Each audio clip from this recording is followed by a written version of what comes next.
During the Troubles in Northern Ireland, the IRA was waging a violent campaign against British rule. The British built these prisons, the H-blocks, to lock up paramilitary prisoners. In the early 1980s, IRA prisoners held here went on hunger strike, demanding to be treated as political prisoners. This is a film about those hunger strikes. It looks at why they took place and explores the central role they played in shaping today's Northern Ireland.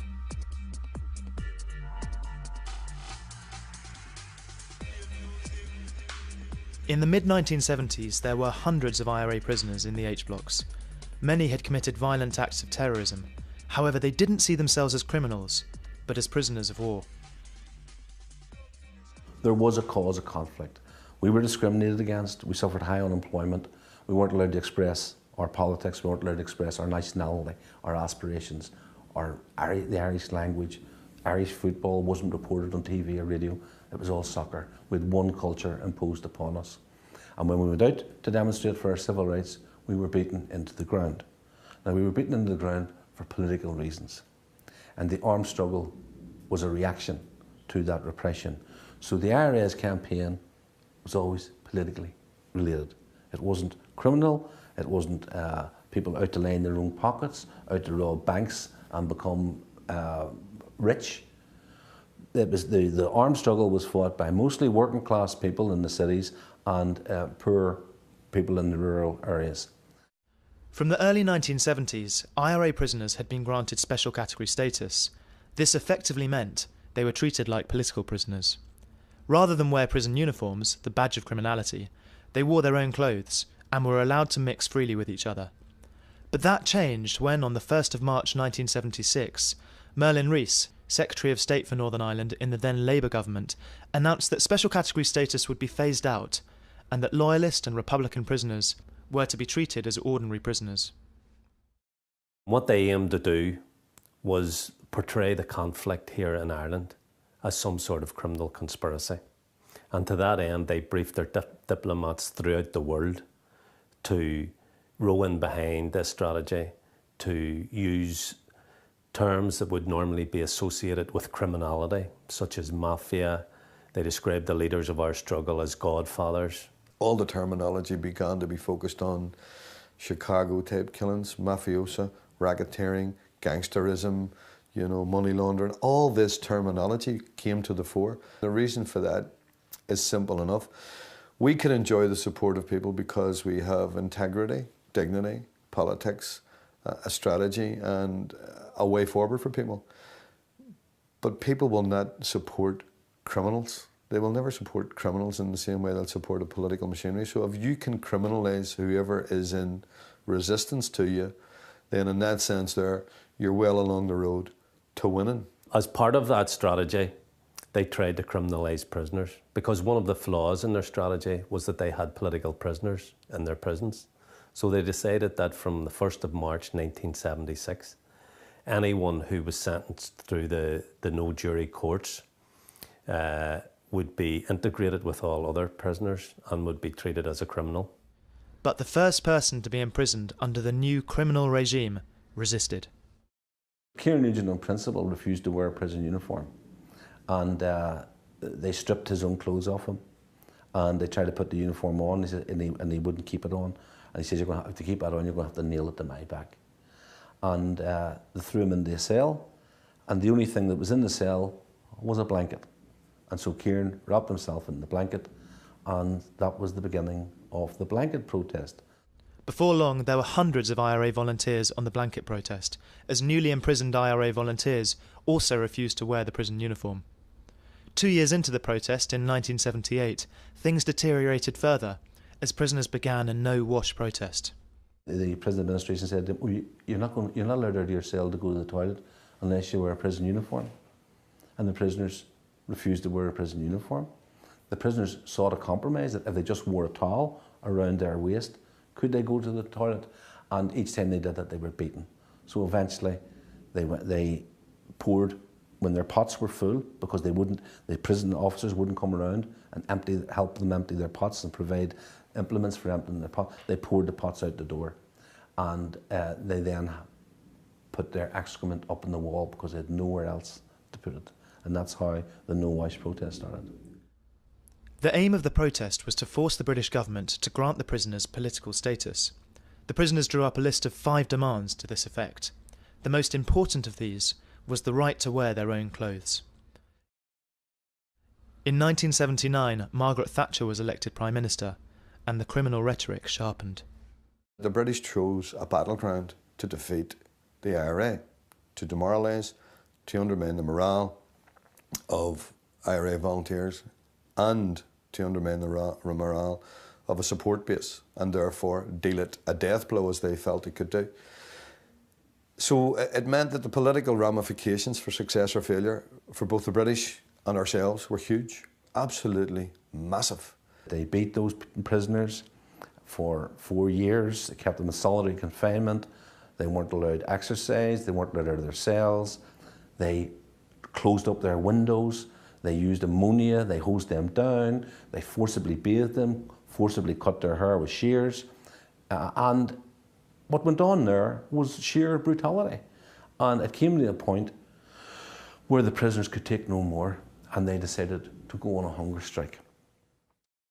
The idea of hunger striking was to pile moral pressure on the British government, so they'd be forced to give in to the prisoners' demands. During the strike, Gerry Adams chaired a steering committee of senior Republicans, which was in contact with both the British government and the prisoners. Were you in favour of the hunger strikes when they started in 1980? No, I wasn't. I knew, I suppose, all of the main hunger strikers in both Armagh Women's Prison and in the Hits blocks of Long Kesh, but we just ran out of arguments. I had been for a very brief period, a few months, in the Hits blocks of Long Kesh myself. I'd been imprisoned there, so I saw at first hand the conditions. And when I was released from prison at that time, I was part of an effort to revitalise the campaign in support of the prisoners. And we tried everything possible to win from the British government what were very modest and necessary conditions by which prisoners would be treated in a humane way. I also had been in prison previously under the old political status regime, so I knew both sides of the coin, if you like. But 6 years into it, with 600 men or so in pitiful conditions, and women in Armagh Women's Prison being treated like beasts, the prisoners had their way, and we on the outside had a duty and a responsibility to support them once they moved on to hunger strike. But I think I said that we were morally, politically, strategically and tactically opposed to the hunger strike at that time. The first hunger strike started on the 27th of October 1980. Many volunteered, but the prison leadership chose 7 people to go on strike. Throughout the 53 days I was on hunger strike, your body was always telling you in no uncertain terms that it's missing something, and the thing that was missing was obviously the energy that came from food. So there's always that sense, but your mind obviously was telling you that the reason why you're on hunger strike. As the weeks went by, the hunger strikers became weaker, until 53 days into the hunger strike, Sean McKenna, one of the hunger strikers, could no longer hold down water and was on the point of death. Meanwhile, the British government opened up a secret line of communication with the steering committee chaired by Gerry Adams. Communicating through a go-between, a local Derry businessman codenamed the Mountain Climber, the British said they wanted to reach a settlement. They said that they would produce a document, and the hunger strikers might find it pretty amenable to change, that they were prepared to be imaginative, they were prepared to be, introduce something that everybody could live with. And they sent an agent to the airport. There was a priest who was a mediator, went and picked up the document. Sean McKenna lapsed into a coma. And on the strength of documents coming, things are okay, things may be okay here. There's a possibility of some form of resolution. The British have given indication that they're going to move to some way along the road here. Medical attention was sought for Sean McKenna. In effect, the prisoners had blinked first, and with the pressure now off, the British had room to interpret the document in a way that made sure that none of the prisoners' demands were realised. They decided they would use the opportunity and bury us, and it wasn't going to happen. And in a series of negotiations between Bobby Sands and the senior prisons governor, it culminated with a pretty bland, harsh statement from the prison governor saying that, you know, Sands, unless your men put on that prison issue clothing that I'm setting you down and come out and abide by the rules and regulations that my officers determined, you'll be going nowhere. And that was the end of it. We were in the same position as we were prior to the start of the first hunger strike, maybe in a worse place. They decided to hunger strike again, but this time they changed their strategy. A man called Bobby Sands would start the strike. 2 weeks later, another prisoner would join him, with other prisoners joining at intervals after that. Bobby Sands thought the strike could achieve political status, but the people would have to die in order to win it. The week before it started, we were at Mass, and I was standing with a mate of mine, and Bobby Sands was there. And he says, "Who have you got to replace me?" And it phased me out a wee bit, because here was someone who was starting hunger strike the next week and wanted to know who was going to be his replacement. And I found it actually difficult to answer that, because there was a sort of finality about the thing, an awful inevitability. And he was totally and absolutely focused. And he knew that I was dodging and he says, "Look, you need to get your head around this. You need to understand," he says, "that see, in a couple of months I'm not going to be here. You need to know who you have, because you're the one who's going to have to move this on." So I says, "Well, you know, if you must know," I says, it's Joe McDonnell." And he thought, and he says, "That's a good choice. Joe McDonnell would never let you down." Sands started the second hunger strike on the 1st of March 1981. But just 4 days into the fast, events took a dramatic turn when Frank Maguire, the MP for Fermanagh South Tyrone, suddenly died, triggering a by-election. When Frank died, it was just this opportunity, like a lot of other opportunities, and we discussed it and debated it and decided that this would be something to go for. Now, it was a huge ask, because this phase of struggle we were never involved in elections. We just didn't take part in them. But we felt that by focusing attention on the election, that we could maximise the support, and if we did get him elected, it would be a huge dent in the Brits. Those who favoured standing in elections won the day, and Bobby Sands was nominated as a candidate. And you have to remember, at this time, Margaret Thatcher was constantly saying that we had no support, that we didn't have any support, that we were criminals and terrorists. The election took place on the 9th of April, with Bobby Sands 41 days into his hunger strike. He took the seat by a knife edge, but Thatcher remained adamant. No concessions, no political status. Faced now with the failure of their discredited cause, the men of violence have chosen in recent months to play what may well be their last card. Bobby was elected as an MP with more votes than Thatcher. Other prisoners, Kieran Doherty was elected as a TD, Paddy Agnew was elected as a TD. This is in the south. Other prisoners got very, very respectful votes.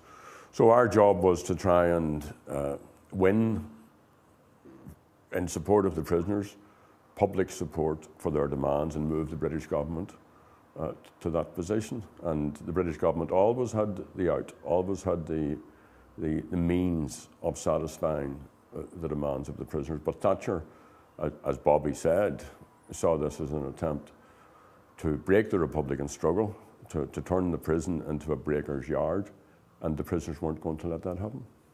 Do you think if he does go into a coma, you would give the authorisation for him to be intravenously fed? No, he told me not to. It's a sad thing to say, and I would feel I love my son just like any other mother does, but I wouldn't. I can't. He asked me not to, and I've promised him not to. He died on the 5th of May, on the 66th day of his hunger strike. 100,000 people attended his funeral. In the by-election following his death, Owen Carron, a member of Sinn Féin, was elected MP after running on a platform to save the hunger strikers' lives. The government's handling of the hunger strike was being condemned internationally, and Thatcher herself was under huge pressure to bring an end to the crisis, as other hunger strikers starved away through May, July and August. It was catastrophic. It was like living in a permanent nightmare, and you couldn't waken up out of it, and you couldn't waken yourself out of it. Guys that you knew, guys who were up the wing, guys who you'd been with for 4 years, friends, brothers. We were brothers. Black and me were brothers. Like, we get up beside each other every year, year in, year out, year in, year out, and done the whole dirty protest and all together. Brothers were dying, and you couldn't get a grip on it. I mean, you couldn't get the fact that you were never going to see Bobby again. You're never going to see Big Tom McElwee. These were my friends. They were in the same wing as me. Joe McDonald was a good friend of mine. You know, Big Kieran Doherty, Kevin Lynch, good friend of mine. They were dead. They weren't coming back. They were off the face of the earth forever. On the 31st of July, the hunger strike started to break, when the family of Paddy Quinn insisted their son receive medical intervention in order to save his life. Well, I just wanted to save my son's life. And what condition was he in when you took this decision? Well, he was unconscious. I think he never should have went on the hunger strike. He wasn't fit for it. When it happened once, it made it much more difficult for the families of the other men who were on hunger strike. You had the media camped outside their house. You had pressure coming from the church and from other political parties, asking them, were they going to let their son die or were they going to save his life? And a number of other families also intervened. And instead of the pressure then being on the British government, it switched on to the families. We believed it was an obstacle we couldn't overcome, and we decided that the hunger strike should come to an end. By the time the hunger strike ended, 10 men had lost their lives. A few days later, the British government announced a number of jail policy changes which conceded some of the prisoners' demands, including the right to wear their own clothes. But to this day, the hunger strikes are shrouded in controversy. In 2005, Richard O'Rourke published a book which made explosive allegations about the second hunger strike. He claims that contrary to Thatcher's Iron Lady persona, on the 5th of July 1981, a few days before the death of Joe McDonnell, the fifth hunger striker, the British government relayed an offer to Adams' committee via the mountain climber. This offer met a number of the prisoners' demands and, crucially, conceded that prisoners would be allowed to wear their own clothes. The committee communicated the offer to the prison leadership, and inside the H-blocks, Bick Macfarlane relayed the offer to Richard O'Rourke. He sent me up a communication, a column, or just a wee letter on cigarette papers. He sent it up to me and he says, I need an opinion on this. So I looked at it, I mean, for the best part of a couple of hours, and I got him up to the window and I shared it in Aries, there's enough there. And he shared it back, I agree with you, I'll write the outside and I'll let them know. Bick Macfarlane was totally on board with this offer. And why wouldn't he be? How could you have rejected it? There's 8 men on hunger strike. Joe McDonnell is hours away from death. You have an honourable way out. In fact, it was more than honourable. You could have squealed from the rooftops, we broke Thatcher. Right? None of our prisoners are wearing the monkey suit. We broke Thatcher. Of course we accepted it. But the prison leadership was overruled. The next day, a comm written by Gerry Adams came in to Bick Macfarlane, saying that the offer was to be rejected on grounds that more was needed. All the while, the hunger strikers themselves were kept in the dark about the offer. 2 more hunger strikers went on to die, before on the 29th of July, with other hunger strikers on the brink of death, Adams, accompanied by a priest, and the soon-to-be-elected Owen Carron, went to the H-blocks to meet with the hunger strikers. A meeting was organised where you met the families of the hunger strikers. As I understand it, they asked you to order the end of the hunger strike, and the next day you met the hunger strikers in the H-blocks. Why didn't you stop the strike? Well, I couldn't. I mean, that's like asking why couldn't the family stop the strike? Adams told the hunger strikers there was no offer, there was nothing on the table, right? and he led them to believe that you can come off it if you want. He painted a dark picture for them when he went in to see them on the 29th of July, but he didn't say there was an offer. And the one hunger striker who knew about this offer was a guy called Pat McGeown. And before that meeting took place, Vic McFarlane, the OC, grabbed Pat McGeown, said to him, "I don't want you to open your mouth at this meeting." Pat McGeown said this in a book called Biting at the Grave. He gave an interview to a guy called O'Malley, the author. And Vic said to him, "Don't you open your mouth at this meeting. I don't want you upsetting the apple cart." So Pat was silenced, the one man who knew about the offer, the one man who could have said to Adams, "But there is an offer, Jerry." Adams told them lies. End off.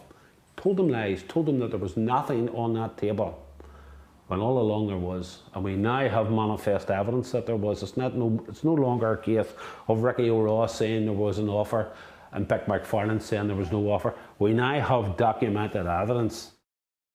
In 2009, this document was released on the back of a Freedom of Information request. It's the offer which a government official read out over the phone to the mountain climber, the man who was the link between the British government and the Hunger Strike Steering Committee. The mountain climber's own notes from the period confirm that the prison leadership did accept the offer. On top of this, other prisoners who were in the H blocks and within earshot of Vic McFarlane and Richard O'Rourke's conversation have recently come out and confirmed that they heard both men accept the offer. Yet the committee said no, and the strike went on. The IRA was pursuing their armed struggle. And to most volunteers, that was an ongoing process. They were not in any way of the view that it should end. However, Adams had come to a point where he thought that armed struggle was not going to work, that it was not going to succeed in getting the British to withdraw. And what he wanted to do was to build Sinn Féin up as a political party. Carlin was a proxy H-Block candidate, but he was a member of Sinn Féin. And the consequence of Carlin being elected was that Adams could then direct the movement down a constitutional road, right? And start to develop Sinn Féin as a political party. Hunger strike ended on the 3rd of October 1981. Within 2 weeks, at the Sinn Féin Ardèche, a motion was passed saying that Sinn Féin would fight all electoral contests in the north from then on out. It was only because Carlin was elected that Adams could say at the Ardèche, "Look, we have an MP here. We can have more MPs. We can have representation throughout the north." So that was the consequences of it. Sinn Féin is now the largest nationalist party in Northern Ireland, and Raymond McCartney and Pat Sheehan are both elected Sinn Féin politicians. Ironically, if one accepts that the Good Friday Agreement was made possible by the Republican shift from violence to electoral politics, then Northern Ireland's current peace can be traced back to the committee's rejection of the offer and the subsequent deaths of the 6 hunger strikers.